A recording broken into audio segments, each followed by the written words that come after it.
মরার কাপড়ের শেষ কাপড়ের লেগে গেছে গো। ময়মনসিংহে জাকাতের কাপড় নিতে গিয়ে পদদলিত হয়ে মৃত 25 জনের লাশ হস্তান্তর, এলাকায় শোকের ছায়া।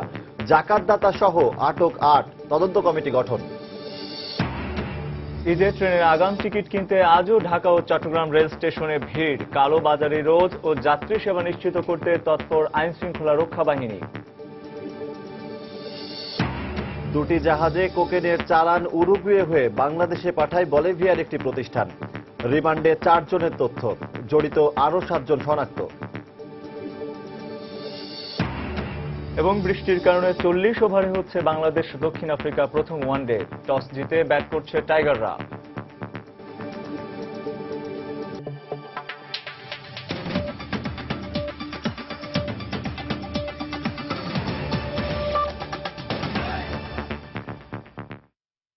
বাংলা সময়ের সঙ্গে আছি আমি সজল দাস এবং আমি রঞ্জন শুভ্র।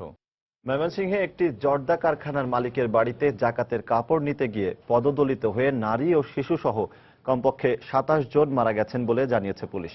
তবে এ পর্যন্ত 25 জনের লাশ স্বজনদের কাছে হস্তান্তর করা হয়েছে। এদের বেশিরভাগই নারী ও শিশু। এছাড়া আহত হয়েছেন অনেকে। হতাহতের এই ঘটনায় এলাকায় শোকের ছায়া নেমে এসেছে। এদিকে এই ঘটনায় ওই ব্যবসায়ী সহ 8 জনকে আসামি করে একটি হত্যা মামলা দায়ের করেছে পুলিশ। বিস্তারিত জানাচ্ছেন হারুনুর রশিদ। আমার মা জাকাতের কাপড় রানবার গিয়ে মারা গেছে। আমি তো কামাই করে খাওয়া যাবো, আমি তো জানি না যে আমার মা মারা যাইব। প্রতি বছর আর কি শামীম সাহেবের জর্দা ফ্যাক্টরিতে কাপড় দিত, ওই কাপড় আনতে যাইতো আমাদের ক্যাম্পে থেকে অনেক মেয়ে ছিল। আমাদের ঈদ আল্লাহ কবুল করলো না, আমাদেরকে বাতম দিয়ে দিল।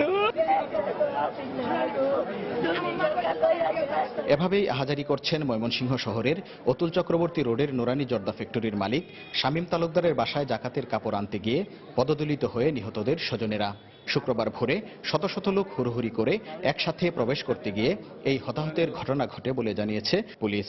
এ ঘটনায় নেমে এসেছে শোকের ছায়া। ক্যাম্পে কাঠ দিছিল, এই কাঠ নিয়েই মা গেছিল শাড়ি আনতে।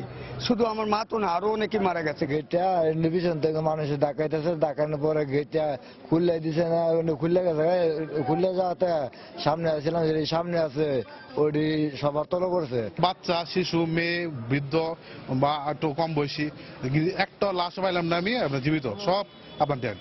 খবর পেয়ে পুলিশ ও প্রশাসনের ঊর্ধ্বতন কর্মকর্তারা ঘটনাস্থল পরিদর্শন করেছেন। এতগুলো লোক মারা গেল নিশ্চিত হয় তার নেগলিজেন্সি ছিল, আদারওয়াইজ তাদের উচিত ছিল একটা ব্যবস্থা রাখা। যত লোক জড়ো হবে পুলিশকে জানানো, একই সাথে নিজেদের একটা ব্যবস্থা থাকা উচিত ছিল। 8 জনকে অ্যারেস্ট করা হয়েছে এবং এই যে অবহেলাজনিত যে মৃত্যু যে ঘটিয়েছে এটার জন্য আইনানুগ ব্যবস্থা আছে আমরা নিচ্ছি। এদিকে 35 বছর ধরে জাকাতের কাপড় বিতরণ করলেও কোনো সমস্যা না হওয়ায় প্রশাসনকে অবহিত করেননি বলে দাবি বাড়ির মালিকের। 35 বছর থেকে দিয়ে আসতেছে, কোনো সময় কোনো ঝামেলা, কোনো অ্যাক্সিডেন্ট কিছু হয়নি। এবারের জন্য আমি পুলিশের সাহায্য নেইনি। আহতদের মধ্যে 5 জন ময়মনসিংহ মেডিকেল কলেজ হাসপাতালে ভর্তি রয়েছে।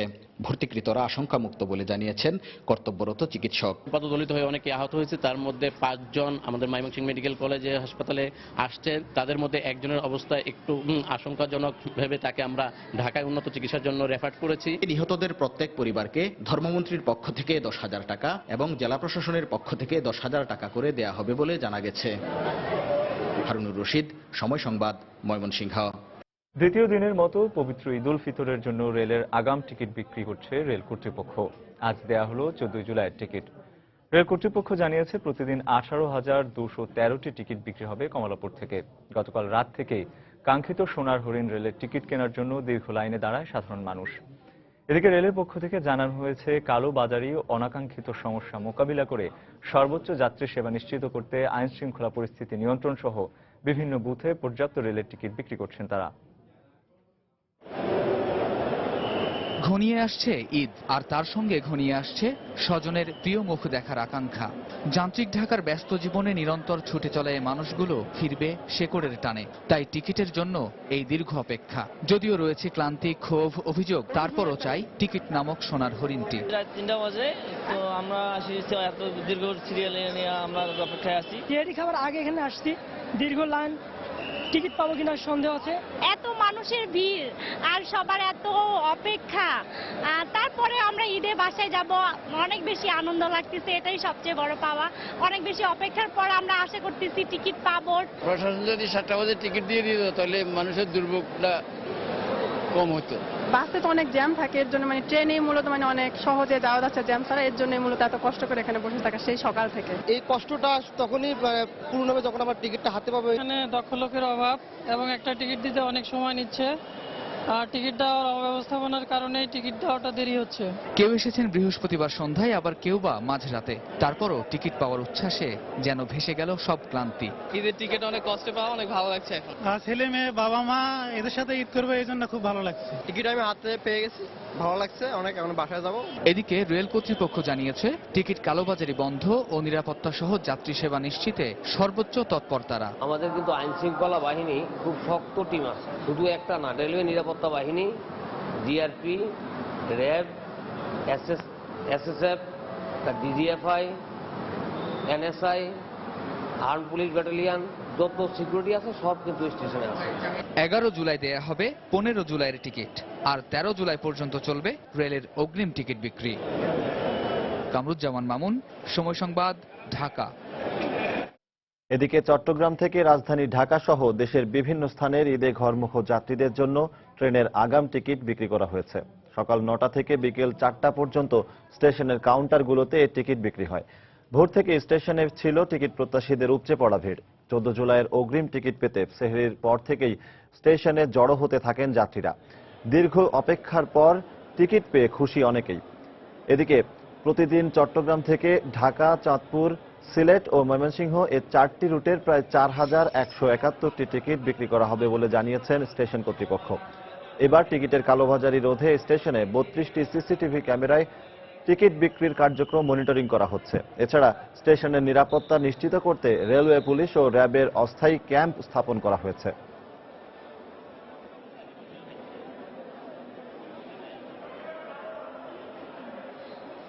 ঈদের সময় টিকিট পাওয়া যায় না, সেই ভয়ে আগে আসছি, আর এখন টিকিট পেয়ে আই ফিল ভেরি হ্যাপি। 4-5 ঘন্টা ওয়েট করার পরে টিকিট পাওয়ার পরে অনেক ভালো লাগতেছে। আজকে 10 তারিখ আমরা টিকিট দিচ্ছি, 14 তারিখের।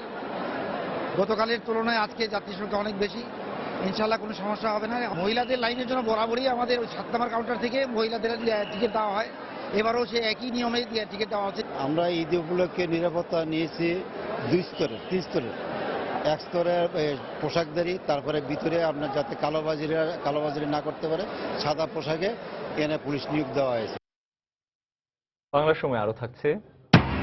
4 দিনের টানা বর্ষণে দেশের বিভিন্ন জেলায় জলাবদ্ধতা, তলিয়ে গেছে ফসলি জমি, রাস্তাঘাট ও মাছের ঘের, জনদুর্ভোগ চরমে।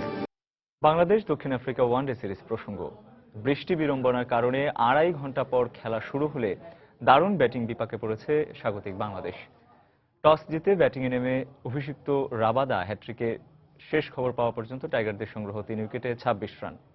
মিরপুরে ব্যাটিংয়ে নেমে বেশ ভালো শুরুর ইঙ্গিত দেন 2 ওপেনার তামিম ও শূন্য, কিন্তু দলীয় 17 রানে হঠাৎই পাল্টে যায় সব।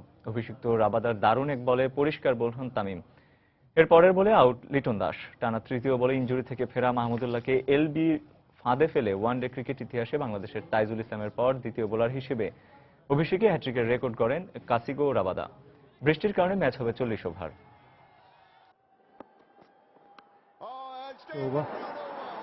And it was all due to the man on screen. That's well bowled, perhaps on the slower side on that occasion.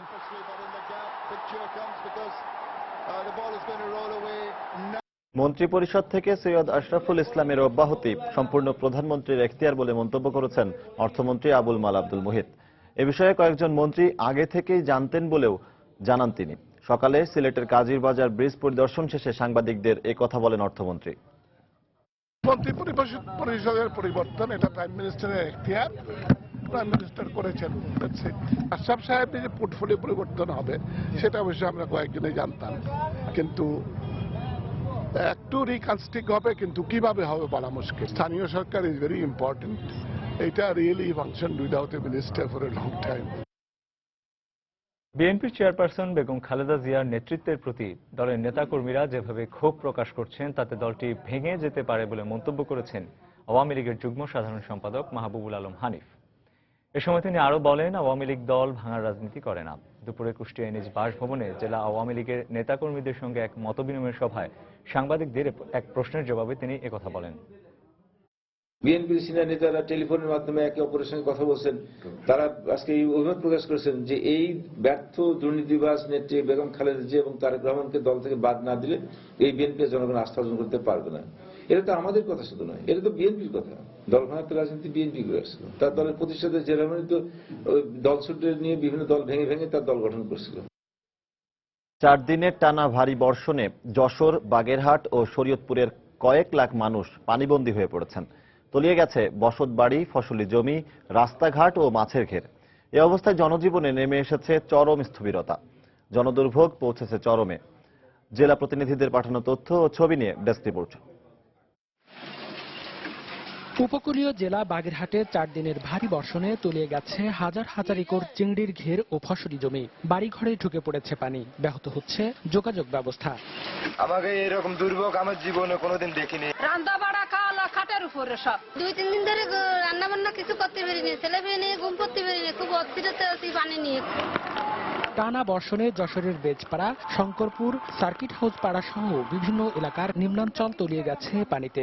বেশিরভাগ বসতবাড়িতে পানি ঢুকে পড়ায় বিপাকে পড়েছেন এলাকার মানুষ। বৃষ্টিতে আমাদের মাছের গেছে, বাইসে গেছে, সাপ, ব্যাঙ কত কিছু আসে, বাচ্চা কাচ্চা নিয়ে কি থাকুন যায়? পানির কারণে দেখছেন গাড়ি চালাইতে পারি না, আবার এই যে পার হইতে পারি না, কাম কাজ নাই, রমজান মাস, আমাকে তো সাহায্য কেউ দেয় না।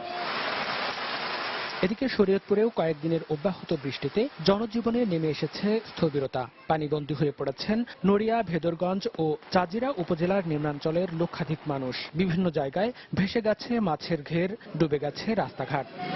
বর্ষা বাদলা হয়, এই ড্রেনের জন্যই তো আমাদের বাড়ি সমস্যা। আমরা বাচ্চা ছেলে পেলে নিয়ে দেখেছেন কত অসুবিধায় আছি। পানি ঘরের মধ্যে, খাটের পরে আমরা কোথায় থাকবো, কোন জায়গায় থাকবো? অন্যদিকে গত 3 দিনের ভারী বর্ষণে প্লাবিত হয়েছে উপকূলীয় জেলা ঝালকাঠির কয়েকটি গ্রাম। এতে নষ্ট হয়ে গেছে জেলার বিস্তীর্ণ এলাকার ফসলি জমি। এই অবস্থায় পানিবন্দী হয়ে চরম দুর্ভোগে পড়েছেন এলাকাবাসী। এছাড়া মংলা ও মাদারীপুরেও টানা বৃষ্টিতে বিভিন্ন জায়গায় জলাবদ্ধতা দেখা দেয় জনদুর্ভোগ চরমে পৌঁছেছে। মনিরুজ্জামান প্রান্ত, সময় সংবাদ। বলিভিয়ান প্রতিষ্ঠান ইএল ভেভেন এসআরএল সূর্যমুখী তেলের আড়ালে 100 কোটি টাকা মূল্যের কোকেনের চালান উরুগুয়ে বাংলাদেশে পাঠিয়েছিল। আর এই কোকেনের চালান আনা হয় কসকো শিপিং এর 2টি জাহাজে করে। গ্রেফতারকৃত 4 জনকে রিমান্ডে নিলে এসব তথ্য পেয়েছে গোয়েন্দা পুলিশ। একই সঙ্গে চিহ্নিত করা হয়েছে কোকেনের চালান আনার সঙ্গে সম্পৃক্ত বাংলাদেশ, ভারত, ইংল্যান্ড এবং বলিভিয়ায় অবস্থানরত আরও 7 জনকে। প্রকৃত রহস্য উদ্ঘাটনে এই 3টি দেশের তদন্ত দল পাঠানোর জন্য আদালতে আবেদন জানাবে পিপি। বিস্তারিত কমলদের রিপোর্টে। গত 6 দিন ধরে নগর গোয়েন্দা পুলিশের কার্যালয়ে মুখোমুখি রেখে জিজ্ঞাসাবাদ করা হচ্ছে কোকেন আনার ঘটনায় গ্রেপ্তারকৃত 4 জনকে। টানা জিজ্ঞাসাবাদে বেশ কিছু চাঞ্চল্যকর তথ্যের পাশাপাশি প্রমাণপত্র পেয়েছে নগর গোয়েন্দা পুলিশ। মূলত বলিভিয়া থেকে একটি ট্রাক যোগে কোকেনের চালান নিয়ে যাওয়া হয় উরুগুয়েতে। উরুগুয়ের মন্টেভিও বন্দর থেকে এসব কোকেন তোলা হয় এমবি কসকো চায়না 064 ই জাহাজে। এটার মালিক হচ্ছে ইএল ভেভেন নামে একটা কোম্পানি। সেই কোম্পানিটা এই মালটা শিপমেন্টের জন্য চুক্তিবদ্ধ হয় প্রথমে বলিভিয়াতে। উরুগুয়েতে এটা শিপে ওঠে এবং শিপে উঠে এটা জাহাজের মাধ্যমে, কসকো শিপিং লাইনের একটা জাহাজের মাধ্যমে এটা যায় হচ্ছে সিঙ্গাপুরে। প্রথমে সিঙ্গাপুরে, পরে ফিডার ভেসেলের মাধ্যমে এটা চিটাগাং পোর্টে আসে এবং চিটাগাং পোর্টে এটা খালাস হয়। কোকেনের এই বিশাল চালান বাংলাদেশে আনার সাথে সম্পৃক্ত দেশি বিদেশি সবাইকে চিহ্নিত করেছে তদন্তকারী গোয়েন্দা পুলিশ। এর মধ্যে ভারতে রয়েছে রাজু সহ 2 জন, ব্রিটেনে বকুল মিয়া সহ 4 জন ও বলিভিয়ায় 1 জন। আমি আদালতের কাছে দরখাস্ত করব যে ওই তিনটা দেশে আপনার এই বিষয়টা নিশ্চিত হওয়ার জন্য একটা তদন্ত টিম পাঠানোর জন্য। কারা কারা এটার সাথে সম্পৃক্ত এটা বের করতে হলে আমরা একটা তদন্ত টিম গঠন করতে হবে। এদিকে উদ্ধারকৃত কোকেনের আলামত পরীক্ষার জন্য আদালতে ইতিমধ্যে আর্মড ফোর্সেস ল্যাবরেটরি, সিআইডি এবং মাদকদ্রব্য নিয়ন্ত্রণ অধিদপ্তরের পরীক্ষার নির্দেশ দিয়েছে। যদি তদন্তকারী কর্মকর্তা মনে করেন যে এটা বিশেষজ্ঞ, আন্তর্জাতিক পর্যায়ে বিশেষজ্ঞ দিয়ে তদন্ত করার প্রয়োজন আছে, তাহলে পররাষ্ট্র মন্ত্রণালয়ের সঙ্গে যোগাযোগ করে এটা ইন্টারপোল বা জাতিসংঘের বিশেষজ্ঞদের দিয়ে যাতে পরীক্ষা করেন, সে যাতে প্রয়োজনীয় পদক্ষেপ নিতে পারে, এটা আদালতে নির্দেশ প্রদান করেছে। গত 8 জুন চট্টগ্রাম বন্দরে সূর্যমুখী তেলের আড়ালে আনা কোকেন চালানটি ধরা পড়ে। এই ঘটনায় পুলিশ এখন পর্যন্ত 4 জনকে গ্রেপ্তার করে 10 দিনের রিমান্ডে জিজ্ঞাসাবাদ করছে। আর বন্দর থানায় দায়েরকৃত মামলাটি তদন্ত করছে গোয়েন্দা পুলিশ। কমল দে, সময় সংবাদ, চট্টগ্রাম। সাতক্ষীরার মাদ্রাজ সীমান্তে বাংলাদেশ ভূখণ্ডে বিএসএফ এর অবৈধ অনুপ্রবেশ ও হামলা রুখে দিয়েছে বিজিবি ও স্থানীয় জনতা। এ সময় 20 রাউন্ড গুলিসহ অস্ত্র ও একটি নৌকা ফেলে পালিয়ে যায় বিএসএফ। পরে পতাকা বৈঠকের মাধ্যমে অস্ত্র ও নৌকা ফেরত দেওয়া হয়। বিজিবির মাদ্রা কোম্পানি কমান্ডার সুবেদার আব্দুর রব জানান, ভোরে কলারোয়া উপজেলার ওই সীমান্ত এলাকার সোনাই নদী দিয়ে বিএসএফ এর হাকিমপুর ক্যাম্পের কয়েকজন সদস্য বাংলাদেশের ভূখণ্ডে অনুপ্রবেশ করে। এ সময় তারা কোনো কারণ ছাড়াই কয়েকজন বাংলাদেশিকে বেধড়ক পেটায়। এই ঘটনায় স্থানীয়রা প্রতিবাদ করলে বিএসএফ এর সঙ্গে গ্রামবাসীর ধস্তাধস্তি হয়। এক পর্যায়ে পরিস্থিতি নিয়ন্ত্রণে বিজিবির সদস্যরা ঘটনাস্থলে গেলে 20 রাউন্ড গুলিসহ অস্ত্র ও নৌকা রেখে পালিয়ে যায় বিএসএফ এর সদস্যরা। পরে বিজিবি ও বিএসএফ এর ব্যাটালিয়ন পর্যায়ে পতাকা বৈঠকের মাধ্যমে অস্ত্র ও নৌকা ফেরত দেওয়া হয়। বেসরকারি বিশ্ববিদ্যালয়ের উপর আরোপিত ভ্যাট প্রত্যাহারের দাবিতে ফেনীতে মানববন্ধন করেছে শিক্ষার্থীরা। বিকেলে শহরের ট্রাঙ্ক রোডে শহীদ মিনার চত্বরে মানববন্ধন অনুষ্ঠিত হয়। এতে ফেনী ইউনিভার্সিটির শতাধিক শিক্ষার্থী বিভিন্ন ব্যানার ও প্ল্যাকার্ড নিয়ে অংশ নেন। শিক্ষার্থীরা অভিযোগ করেন, নতুন এই ভ্যাট কার্যকর করা হলে হাজার হাজার শিক্ষার্থীর শিক্ষা জীবন অনিশ্চয়তার মুখে পড়বে। এ সময় ভ্যাট প্রত্যাহার করা না হলে কঠোর আন্দোলনে যাওয়ার হুঁশিয়ারি দেন শিক্ষার্থীরা।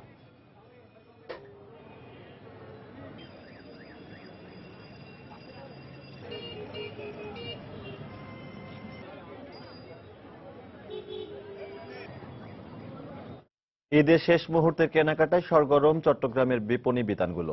আজ বন্ধের দিনে বিপণী বিতানগুলোতে ছিল ক্রেতাদের উপচে পড়া ভিড়। রমজানের শুরু থেকে যে কেনাকাটা শুরু হয়েছিল এখন তা অনেকটাই শেষের পথে। ঐতিহ্য অনুযায়ী চলবে ঈদের আগের রাত পর্যন্ত। এদিকে শুধু শহরেই নয়, আশপাশের জেলা থেকেও এখানে মানুষ আসছেন ঈদের কেনাকাটা করতে। এবারের ঈদে ভারতীয়, পাকিস্তানি ও থাই পোশাকগুলো নজর কাটছে ক্রেতাদের। এছাড়া বুটিক হাউসগুলোতে ছুটছেন নারীরা।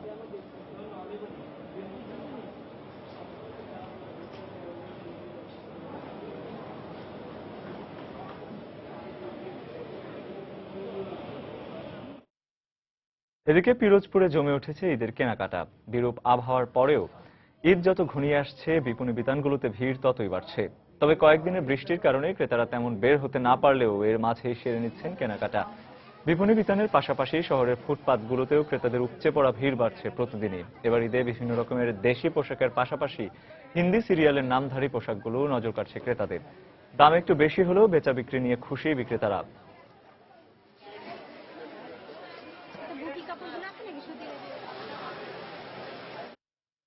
এ পর্যায়ে শীর্ষ সংবাদ জানিয়ে দিচ্ছি আরেকবার।